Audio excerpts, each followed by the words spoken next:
कुछ पत्रकारों ने मुझे भालू से भी घायल करवा दिया। तो इस तरह की झूठी खबरों का कोई आधार नहीं होता है। और जहाँ तक कांग्रेस का में जाने का प्रश्न है, फिलहाल मैं क्या, कोई भी जो आत्महत्या नहीं करना चाहता, जो पॉलिटिकल हाराकरी नहीं करना चाहता है, वो कभी भी कांग्रेस में जाने की बात नहीं करेगा। जिस तरह से उन्होंने कहा है कि उन्होंने मुझे बुरी तरह से परास्त किया है, तो मैं चाहता हूं कि उनकी खुशफहमी कायम रहे और वो एक बार निर्दलीय लड़ करके देखें कि क्या हश्र उनका या मेरा होता है। अच्छी तरह से जानता है कांग्रेस का जो हाईकमान है, वो जानता है कि उत्तराखंड में दूर दूर तक कहीं उनके जीतने के आसार नहीं है। तो ऐसी स्थिति में किसी को भी दायित्व दे दें, उससे फर्क क्या पड़ता है। खंडूड़ी जी से प्रभावित होकर आप भाजपा में आए और खंडूड़ी जी के माध्यम से भी आपको भाजपा ज्वाइन कराएगी? हाँ बिल्कुल, खंडूड़ी जी एक विराट व्यक्तित्व थे। दोस्तों नमस्कार। उत्तराखंड में कैबिनेट विस्तार की चर्चाएं जोरों पर है और आज हमारे साथ रुद्रप्रयाग विधायक भरत चौधरी जी जुड़े हुए। एक सीधी बात भरत चौधरी जी से करेंगे कि क्या वास्तव में कैबिनेट में वे मंत्री बन रहे हैं कि नहीं बन रहे हैं। जनता, इनके क्षेत्र में जो जनता है वो कह रही है कि विधायक जी कब बनोगे कैबिनेट मंत्री। विधायक जी नमस्कार, स्वागत है। नमस्कार नमस्कार, आपके सभी दर्शकों को मेरा नमस्कार।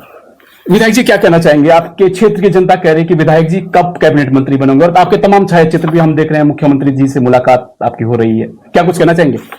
देखिए, हर विधायक के विधानसभा क्षेत्र की जनता चाहती है कि उनका विधायक मंत्री बने, लेकिन ऐसा न तो व्यवहारिक है न संभव है। मेरा माननीय मुख्यमंत्री जी को मिलने का जहां तक सवाल है, क्षेत्र की समस्याओं को लेकर के यदा कदा उनसे मुलाकात होती रहती है, लेकिन जहां तक मंत्री बनने का प्रश्न है, वो पूरी तरह से माननीय मुख्यमंत्री जी का विशेषाधिकार है, उनका प्रेरोगेटिव है। और हमारे पार्टी का जो हाईकमान तय करता है वो मंत्री बनते हैं। तो इसमें मंत्री बनने को लेकर के मेरी न तो किसी तरह की कोई लॉबिंग है, न किसी तरह का कोई प्रयास मेरे द्वारा किया गया है। पूरी तरह से माननीय मुख्यमंत्री जी का विशेषाधिकार है। सर, क्षेत्र में जनता नहीं कह रही, कितने सीनियर हमारे विधायक हैं, 2 बार 5 से 7 बार आप जो चुनाव लड़ चुके हैं, 2 बार लगातार विधायक हैं। जनता आपके समर्थक कह नहीं रही कि विधायक जी कब बनोगे मंत्री, कब जो है। मैंने कहा ना आपसे, जनता तो हर क्षेत्र की जनता चाहती है कि उनका विधायक मंत्री बने और उनके क्षेत्र में ज्यादा से ज्यादा काम हो, लेकिन ऐसा संभव नहीं होता है क्योंकि संवैधानिक बाध्यताओं के चलते एक सीमित संख्या होती है मंत्रियों की और उसमें कई तरह के संतुलन जो है वो पार्टी को साधने होते हैं, जिसमें क्षेत्रीय संतुलन होते हैं, जातीय संतुलन होते हैं, योग्यता आधार होता है, अनुभव आधार होता है। जहाँ तक अनुभव का प्रश्न है तो भारतीय जनता पार्टी में बहुत सारे अनुभवी विधायक मौजूद हैं। तो देखिए, वो माननीय मुख्यमंत्री जी और पार्टी हाईकमान जो भी तय करेगा। सर, क्या बड़े कारण क्या लग रहे हैं आपको? लगभग जो है 1.5 वर्ष का समय बचा, समय भी बहुत ज्यादा नहीं बचा और कैबिनेट विस्तार को लेकर जो चर्चाएं चल रही हैं, क्या लग रहा है ऐसे में कैबिनेट विस्तार हो पाएगा? ऐसे में क्या संभावना अभी भी टटोली जा रही कैबिनेट विस्तार की? देखो, राजनीति संभावनाओं का खेल है, इसमें किसी भी तरह की संभावनाओं से इनकार नहीं किया जा सकता है। और मैंने आपसे कहा, भारतीय जनता पार्टी बहुत बड़ी पार्टी है और भारतीय जनता पार्टी हर चीज पे नजर रखती है, हर चीज का आकलन करती है और जब उचित समय आएगा तो उचित समय पे उचित लोगों को प्रतिनिधित्व दिया जाएगा, ऐसा मेरा यकीन है। हरक सिंह रावत जी को भी आप चुनौती दे रहे हैं कि आइए और मेरी सीट से लड़कर दिखाइए, क्या वास्तव में ये चुनौती देने के पीछे क्या बड़े कारण है? देखिए, मैंने कभी भी उनको चुनौती नहीं दी, लेकिन जब उन्होंने कहा इस बात को कि मैंने 2012 में उसको बुरी तरह से हराया है, तो मैंने उनसे कहा कि 2012 से लेकर 2025 तक अलकनंदा में बहुत पानी बह चुका है। अगर उनको खुशफहमी किसी तरह की आज भी है तो वो एक बार फिर से 2012 में मैं निर्दलीय प्रत्याशी के रूप में लड़ रहा था, वो कांग्रेस के प्रत्याशी के रूप में लड़ रहे थे। तो एक बार वो निर्दलीय प्रत्याशी के रूप में लड़ करके अपनी ताकत दिखाएं तो मुझे अच्छा लगेगा। चाह रहे हैं आपके जो है वो सामने से आए, एक बार फाइट दे दी जाए? बिल्कुल बिल्कुल बिल्कुल। अगर जिस तरह से उन्होंने कहा है कि उन्होंने मुझे बुरी तरह से परास्त किया है, तो मैं चाहता हूं कि उनकी खुशफहमी कायम रहे और वो एक बार निर्दलीय लड़ करके देखें कि क्या हश्र उनका या मेरा होता है। सर, दल बदल को लेकर आपका क्या कहना है? और लोगों का ये भी कहना है कि स्वयं विधायक भरत चौधरी जी 4 से 5 पार्टियों में रह चुके हैं, अब हालांकि आप भाजपा में स्टेबल हैं। क्या कहना चाहेंगे आप वास्तव में दल बदल को लेकर? जो है जनता काफी नाराज भी रहती है विधायकों से। देखिए, मैं मूल रूप से भारतीय जनता पार्टी की विचारधारा से ही मैंने शुरुआत की थी। 1979 से लेकर 1982 तक मैं अखिल भारतीय विद्यार्थी परिषद में रहा। इस नाते भारतीय जनता पार्टी की रीति नीति और जो राष्ट्रवाद की अवधारणा है उससे मैं बहुत अच्छी तरह से परिचित था और मैं बहुत कंफर्टेबल हूं भारतीय जनता पार्टी में।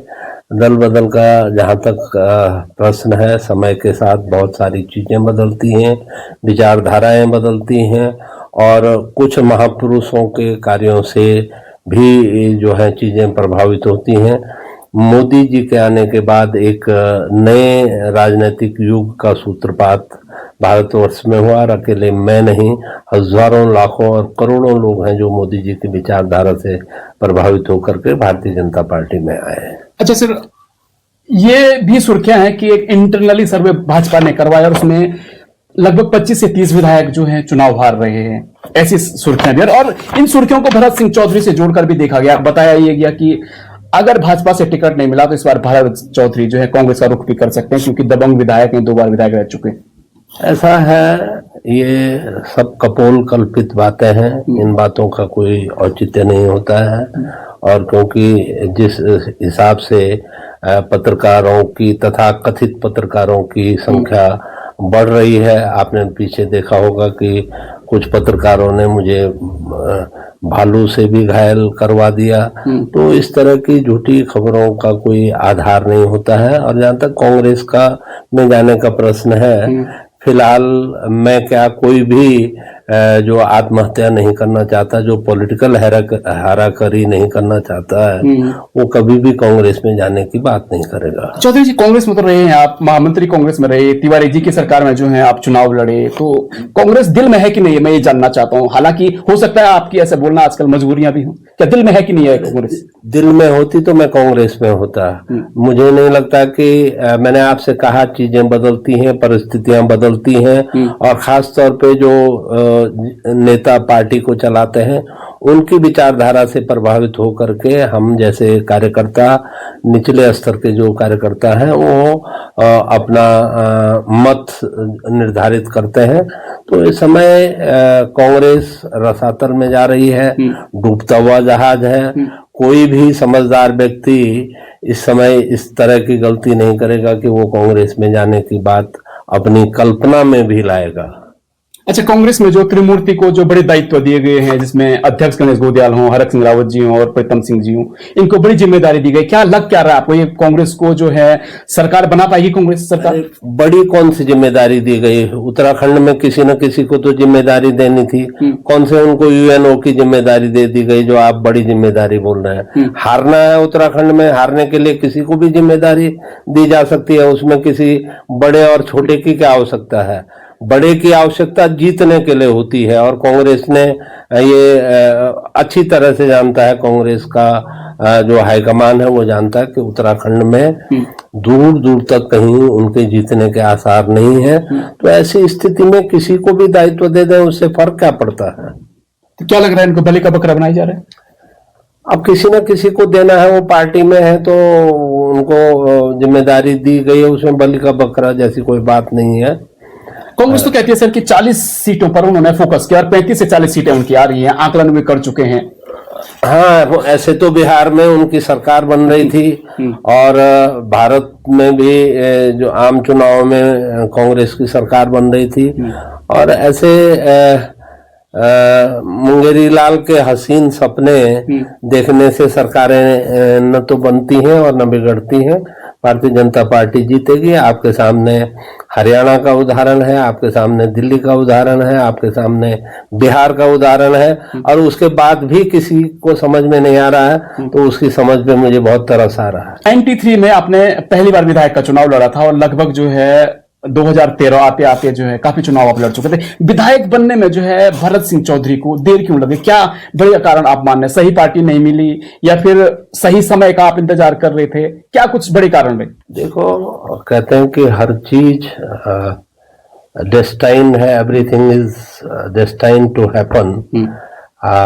हर चीज पूर्व निर्धारित है। हम संघर्ष करते रहे, मेरे हाथ में जो था वो मैं करता रहा। जनता ने देर से उस बात को समझा, लेकिन देर से ही सही जनता का प्यार मुझे दो बार मिल चुका है। मैं उम्मीद करता हूँ कि तीसरी बार भी जनता का प्यार मुझे जरूर हासिल होगा। कर्नाटक विधानसभा से आप 3 बार चुनाव लड़ चुके थे, एक अच्छा खासा जो है आपको वहां पर अनुभव भी था। अब सवाल ये उठता है कि जब आप 12 में चुनाव लड़े तो रुद्रप्रयाग की सीट को क्यों आपने चुना? ये पार्टी पहले हमारा क्षेत्र जो है चमोली जिले में था, कर्णप्रयाग विधानसभा के अंदर था, तब हम कर्णप्रयाग में लड़ते थे। अभी हमारा जिला रुद्रप्रयाग हो गया है, मेरा अपना क्षेत्र जो है वो रुद्रप्रयाग विधानसभा के अंतर्गत पड़ता है, इसलिए मैं रुद्रप्रयाग में शिफ्ट हो गया। अच्छा, अब आपकी भाजपा की जर्नी के विषय में बात करते हैं। भाजपा में आप आते हैं 2012 में आते हैं, 2013 में 13 में आप आते हैं। अब सवाल ये उठता है कि भाजपा में आने के पीछे क्या बड़े कारण थे? क्या मोदी लहर का उसमें प्रभाव था, या फिर आपको दिखाई दिया कि भाजपा में ही भविष्य है, या फिर इसके पीछे कोई और इंटरनल कारण थे? कौन वे लोग थे और किस प्रकार भाजपा में जो है मीटिंग हुई? देखिए, सामाजिक जीवन में किसी भी चीज का एक इकलौता कारण नहीं होता है, बहुत सारे कारण होते हैं। भारतीय जनता पार्टी पूरे प्रदेश में बहुत अच्छा प्रदर्शन कर रही थी। मोदी जी जो है राष्ट्रवाद की विचारधारा को लेकर के आगे बढ़ रहे थे। तो ऐसी स्थिति में जब पूरा देश, पूरा अवाम भारतीय जनता पार्टी की विचारधारा से प्रभावित हो रहा था, तो स्वाभाविक है कि हम भी जनता के एक नुमाइंदे हैं, हमारा भी प्रभावित होना स्वाभाविक था। इसलिए मैं भारतीय जनता पार्टी में आ गया। कहा जाता है कि खंडूड़ी जी से प्रभावित होकर आप भाजपा में आए और खंडूड़ी जी के माध्यम से भी आपको भाजपा ज्वाइन कराएगी? हाँ, बिल्कुल। खंडूड़ी जी एक विराट व्यक्तित्व थे, बहुत ही जबरदस्त उनका राजनीतिक सफर उत्तराखंड में रहा। उनके कालखंड को जो है एक अच्छे राजनीतिक आईने से देखा जाता है, तो उन जैसे व्यक्ति से प्रभावित होना बहुत स्वाभाविक था, और मैं उन्हीं की उसमें छत्र छाया में भारतीय जनता पार्टी में आया, और भारतीय जनता पार्टी में मुझे वो सब हासिल हुआ जिसकी मैंने कभी अपेक्षा भी नहीं रखी थी। असल ग्राम प्रधान से आपने जो है राजनीति की शुरुआत की और तमाम पदों पर आप रहे। क्या वास्तव में जब आप ग्राम प्रधान बने, उसके बाद चुनाव लड़े, कभी आपने सोचा था कि भैया एक बार ऐसा भी आएगा कि जो है कैबिनेट मंत्री बनने तक ले नाम लिया जाएगा? 2 बार विधायक रह चुके हैं, ऐसी संभावना कभी टटोलते थे आप? देखिए, राजनीति में जो भी आता है उसकी अपनी महत्वाकांक्षाएं होती हैं। अगर मैं ये कहूँ कि नहीं, मैं कभी नहीं चाहता था कि मैं विधायक बनूं, मैं कभी नहीं चाहता था तो मैं मंत्री बनूं, तो फिर मेरे चुनाव लड़ने का औचित्य क्या था? हर आदमी चाहता है, और अगर मौका मिलेगा तो बिल्कुल मैं भी चाहता हूँ कि मुझे भी मौका मिले, इसमें बुराई क्या है? लेकिन उसके लिए मैं किसी तरह की लॉबिंग, किसी तरह की वो करने का पक्षधर न तो कभी था, न कभी रहूंगा। सर, आपके क्षेत्र में तमाम वीडियोज आते हैं जिसमें भरत सिंह चौधरी जी गिरते हुए नजर आते हैं, क्या कुछ कहेंगे आप? क्या वास्तव में ये वीडियोज आक्रोश जनता का है, या फिर आपके प्रति कुछ राजनीतिक प्रतिद्वंदियों की चाल है? कैसे देखते हैं आप इसको? नहीं, ऐसा कुछ नहीं है, राजनीतिक प्रतिद्वंदी की बात नहीं है। हम 1.5 लाख की जनता का प्रतिनिधित्व करते हैं। कोई भी जनप्रतिनिधि सबको संतुष्ट नहीं कर पाता है।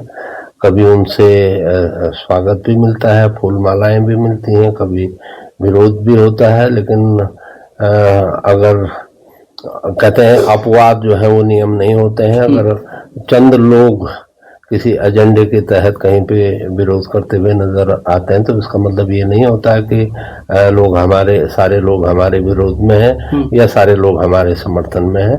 उस बात का पता तो चुनाव से ही चलता है कि किसके पक्ष में कितने लोग।